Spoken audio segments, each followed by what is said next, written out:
మన బొంగు of stock మార్కెట్‌కి బాగా మండుతున్నట్టుంది. ఎందుకంటే, నేను లేటెస్ట్‌గా వీడియో కూడా చూశాను.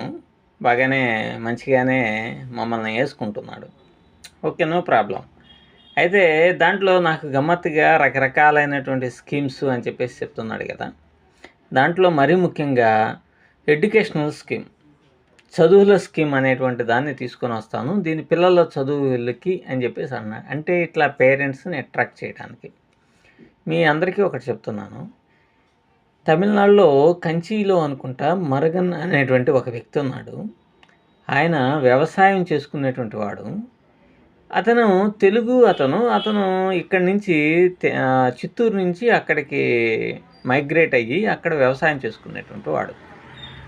ఆయన పిల్లల చదువుకని దాచిపెట్టినటువంటి డబ్బుల్ని ఈడి యొక్క కాన్ఫిడెంట్‌గా చెప్తున్నటువంటి మాటలకిలో వలలో పడిపోయి ₹6,00,000 ఇన్వెస్ట్ చేశాడు. కనీసం అతనికి స్పందన కూడా లేదు. ఏమీ లేకుండా ఎట్లా పడితే అట్లా ట్రేడింగ్ అనేటువంటిది చేసి అతను డబ్బు మొత్తం పోగొట్టాడనమాట. అతను ఏవండీ ఇట్లా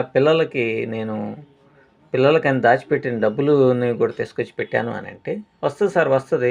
కావాలంటే ఇక్కడ ఇంకొక ₹1,00,000 యాడ్ చేయండి అన్నాడంట. ఆ ₹1,00,000 యాడ్ చేశాడు. అతను నాతో మాట్లాడినటువంటి కాన్వర్జేషన్ నా దగ్గర ఇప్పటికీ కూడా ఉన్నది.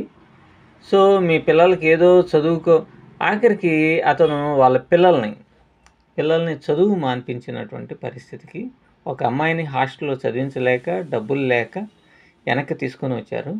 వాళ్ళ అబ్బాయిని మాత్రం కొంచెం జాగ్రత్తగా చదివిస్తా ఉన్నాడు. సో, ఇది పరిస్థితి.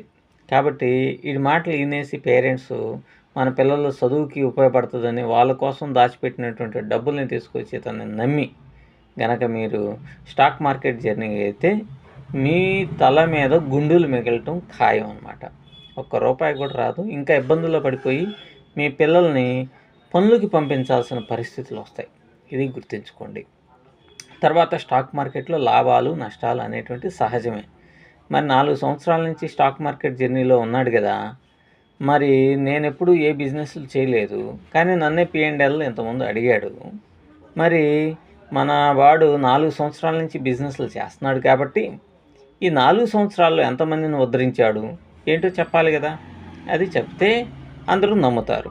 దానికి తోడు ఇతను చూపించేటువంటివన్నీ కూడా ఫేక్ ప్రాఫిట్స్ అన్నమాట. డబ్బులు పోయి మళ్ళా దాంట్లో ఇంకొక $100 యాడ్ చేసి ఇట్లా ప్రజలకు చూపించి అట్రాక్ట్ చేయాలనేటువంటి ఒక ఆలోచన. కాబట్టి ఇతన్ని నమ్మి మీ పిల్లల కోసం దాచిపెట్టిన డబ్బులు గనక పెడితే